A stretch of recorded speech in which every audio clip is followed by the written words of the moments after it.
একটা বাংলাদেশ গড়বে, এই প্রত্যাশায় দেশনায়ক তারেক রহমানের। আজকের সমাবেশে আমরা বিভিন্ন এখানে দুইটা বিভাগের সমাবেশ, রাজশাহী এবং রংপুর, সেখানে স্বতঃস্ফূর্তভাবে মানে বিভিন্ন জেলাকে আমরা আমাদের সাধ্য মতো তারুণ্যের এই সমাবেশকে সকলকে সুষ্ঠুভাবে মানে অবস্থান করার জন্য আমরা সফলভাবে সাফল্যমণ্ডিত করেছি এবং বগুড়াবাসীর পক্ষে তাদেরকে শুভেচ্ছা অভিনন্দন জানাই।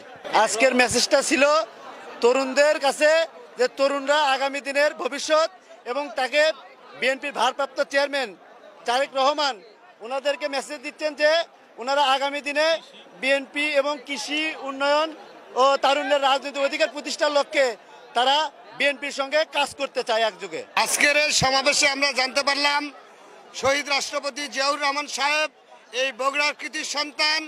আজকে উনি প্রমাণ করে দিয়েছেন বগুড়াতে পা রাখার মতো জায়গা ছিল না। আমি নওগাঁ জেলার নিয়ামতপুর উপজেলা থেকে এসেছি।